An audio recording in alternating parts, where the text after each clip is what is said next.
सड़क की बदहाली और नालियों की बदहाल व्यवस्था के विरोध में व्यापारी महासंघ गुरेज की ओर से आज एक बार फिर हड़ताल का आह्वान किया गया, जिससे गुरेज में सभी कारोबारी गतिविधियां ठप पड़कर रह गईं। दुकानदार दावर चौक पर धरने पर बैठ गए। व्यापारियों का कहना है कि 13 जून से लेकर आज तक वो एक ही मुद्दे पर 3 बार धरना प्रदर्शन कर चुके हैं, लेकिन आश्वासन देने के बावजूद दावर बाजार में सड़कों का नवीनीकरण एवं उनकी मरम्मत नहीं की गई, न ही नालों की साफ सफाई की व्यवस्था की गई।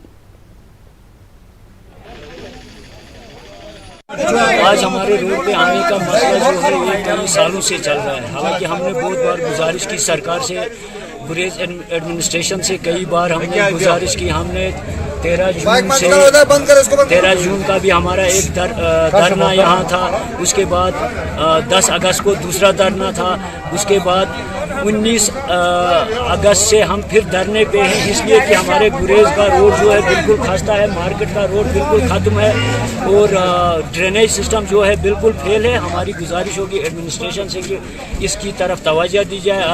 आज ओतर कर हड़ताल जून पे बीत हड़ताल पे दुबक एक हफ्ते के तहसीलदार आया, तहसीलदार ने रिटर्न लिख कर दिया है, तहसीलदार साहब ने रिटर्न लिख कर दिया है कि एक हफ्ते में क्लियर होगा, ड्रेन भी रोड भी।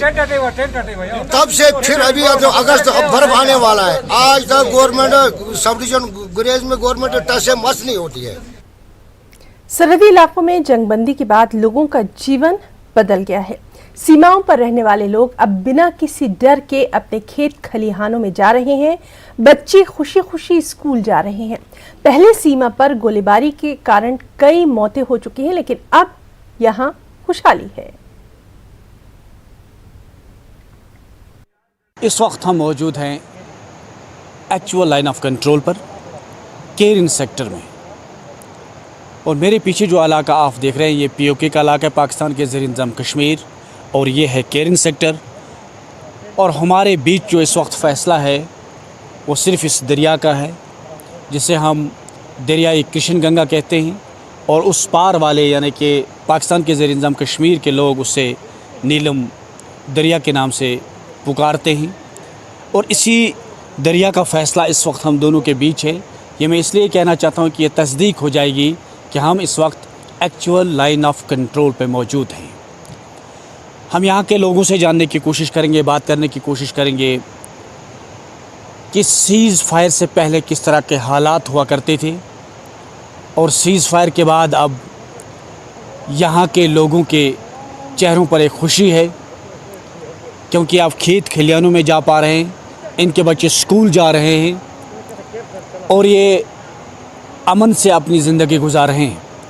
मज़ीद हम इन्हीं से जानने की कोशिश करेंगे। आज का जो माहौल देखा हमने तो बहुत खुश हुए, क्योंकि अगर ऐसा माहौल रहेगा तो लोग खिलेंगे और फूलेंगे और लोगों में एक नई ज़िंदगी की शुरुआत हो जाएगी।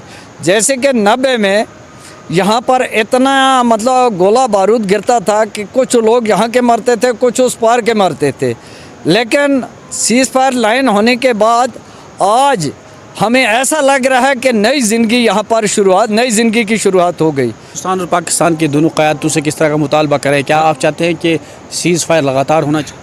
हम यहाँ के आला हुकाम से भी और उधर के आला हुकाम से भी यही अपील करेंगे कि ऐसा पुरअमन माहौल रहे ताकि दोनों तरफ की आवाम अपना सुख और चैन से अपना टाइम गुजार सकें। जो अमन है बहुत एक अच्छी चीज़ है। हम ये चाहते हैं कि बॉर्डरों पर खासकर अमन रहना चाहिए और खुशी खुशी से जी सकें, क्योंकि जब फायर चलता है कोई अंदर से बाहर नहीं निकल सकता है, कोई कुछ नहीं कर सकता है, मुसीबत होती है। लिहाजा हम अपील करते हैं दोनों को, वो पाकिस्तान से भी इंडिया से भी, कि अमन वक़्त इनको हुआ करते थे जब आर पार गोलाबारी हुआ करती थी, तो कई आज तक इंसानी जानों का ज़िया भी हुआ है। और मैं आपको ये जो बिल्डिंग है, जो मेरे पीछे आप बिल्डिंग दे रहे हैं, ये सीधे POK यानी कि पाकिस्तान के ज़ेर इंतज़ाम जो कश्मीर है उस वाले इलाके की ये तामीर हो रही है बिल्डिंग। और ये जो है ये इलाका, ये हिंदुस्तान का केरन सेक्टर जो हायर सेकेंडरी का इलाका है, तो कुछ ही फासला है हम दोनों के बीच। और ये चाहते हैं कि यही अगर गोलाबारी बंद हो जाती है, सीज़ फायर लगातार रहता है, तो ये अपनी तालीम जो है जारी रख पा सकते हैं। तो क्या कहेंगे आप, उस वक्त क्या माहौल था, आज क्या माहौल? सर जब उस वक्त गोलाबारी होती थी सर, उस वक्त हम जब बैठते थे, जब किताब खोलते थे सर, उस वक्त हमें यही लगता था कब गोला आएगा और कौन बचेगा कौन मरेगा। काफ़ी सारे बच्चे भी मरे हैं सर। हम दोनों सरकारों से हाथ जोड़ के ये गुजारिश करते हैं कि वो सीज़ फायर करें और हमें अमन से रहने दें, क्योंकि हम अब इस दोनों इलाकों की जंग में नहीं आना चाहते। हमें अमन से रहने दें, हमें अपनी स्टडी अमन से पूरी करने दें। जी क्या कहेंगे आप? सर हम भी, मैं जो हूँ सर, मेरा नाम हक नवाज़ है, हम यही गुजारिश करते हैं सर केरन की आवाम की तरफ से और अपने जो हिंदुस्तान की आवाम की तरफ से, खासकर बॉर्डर लोगों की तरफ से सर हम ये गुजारिश करते हैं कि हम जो बच्चे हैं, हमारी जो तालीम है सर वो दरम बरम हो रही है, हमें चैन से जीने दें और हमारी जो तालीम है उसको सही तरीके से चलने दें और सीज़ फायर जो है वो चलना चाहिए। और ये खूबसूरत बच्चे इस माहौल में इस वक्त यहाँ पर तालीम हासिल कर रहे हैं। इनकी एक ही अपील है कि हिंदुस्तान और पाकिस्तान की दोनों क़यादतें मिलकर इस सीज़ फायर को आगे बढ़ाएं ताकि ये अमन के माहौल में सांस ले सकें और दोनों तरफ से अमन के हवाएं चलें। यही इन लोगों का मुतालबा है, इन बच्चों का मुतालबा।